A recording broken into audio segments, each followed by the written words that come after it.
অনেকেই মনে করেন রেজালা সেটা শুধু গরুর মাংস কিংবা খাসির মাংস দিয়ে হয়, কিন্তু না, চিকেন দিয়েও রেজাল্টটা কিন্তু খুবই মজার হয়। আসসালামু আলাইকুম ভিউয়ার্স, সুইটস অ্যান্ড বেকিং এ সবাইকে স্বাগত। আশা করি সবাই অনেক বেশি ভালো আছেন। আজকে আমি তৈরি করব চিকেন রেজালা। এর জন্য আমি এখানে নিয়েছি সোনালি চিকেন। এই যে আমি মোটামুটি একটু বড় বড় সাইজ করেই কেটে নিয়েছি, পরিষ্কার করে নিলাম।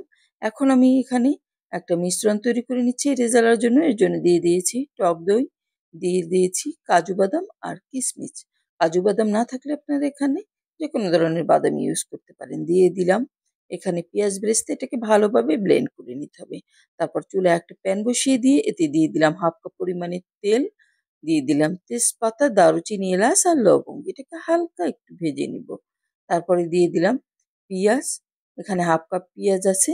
আমি পেঁয়াজটাকে খুব বেশি ভাজবো না, যেন সফট হয় সে পর্যন্তই ভেজে নিলাম।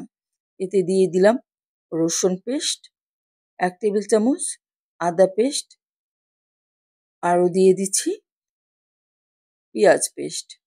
সব কিছু দিয়ে আমি এটাকে একটু কষিয়ে নেব যেন এর কাঁচা গন্ধটা না থাকে। কষানো হয়ে গেছে, এখন শুকনো মশলাগুলি আমি দিয়ে দিচ্ছি। এখানে লাল মরিচের গুঁড়ো দিয়েছি, আমি কোনো হলুদের গুঁড়ো ইউজ করিনি, জিরার গুঁড়া, আরও দিয়ে দিলাম ধনিয়া গুঁড়া, দিয়ে দিলাম স্বাদ মতো লবণ। আপনারা মাংসের পরিমাণ অনুযায়ী মশলার পরিমাণটা নিয়ে নেবেন, ঝালটা নিজেদের পছন্দ অনুযায়ী দিবেন। এটা ভালোভাবে কষিয়ে নিলাম। তারপরে সম্পূর্ণ মাংসটুকু দিয়ে আমি কষিয়ে নেব। এটা যেহেতু সোনালী মুরগিতে খুব বেশি একটা পানির প্রয়োজন হবে না, এ থেকে যে পানিটা বের হবে এটা দিয়ে এটা কষিয়ে নিলেই দেখবেন যে সিদ্ধ হয়ে গেছে। আপনারা যদি এখানে লেয়ার কিংবা দেশি মুরগি ইউজ করেন সেক্ষেত্রে পানি দিয়ে আগে সিদ্ধ করে নেবেন। এই যে দেখুন, এটা কিন্তু অনেকটাই সিদ্ধ হয়ে গেছে আর আমি এটা মিডিয়াম হিটে ভালোভাবে কষিয়ে নিয়েছি। এখন এতে আমি দিয়ে দিচ্ছি আলু বোখারা 2টা আর কয়েকটা কাঁচামরিচ। তারপর দিয়ে দিচ্ছি যে মিশ্রণটা আমি দইয়ের তৈরি করেছিলাম সেটা সম্পূর্ণটুকু দিয়ে আবারও কিছু সময় আমি কষিয়ে নিব। উল্টে পাল্টে ভালোভাবে কষিয়ে নিতে হবে। এই যে দেখুন, এটা আমার কষানো প্রায় হয়ে গেছে, তেল উপরে উঠে আসছে। এ পর্যায়েতে আমি দিয়ে দিচ্ছি 1 কাপ পরিমাণে দুধ, কারণ মাংসটা প্রায় সিদ্ধ হয়ে গেছে, তাই খুব বেশি দুধেরও প্রয়োজন হবে না। দিয়ে দিলাম চিনি, চিনিতে স্বাদটা বাড়াবে। আপনারা নিজেদের স্বাদ অনুযায়ী চিনিটা দিয়ে নেবেন।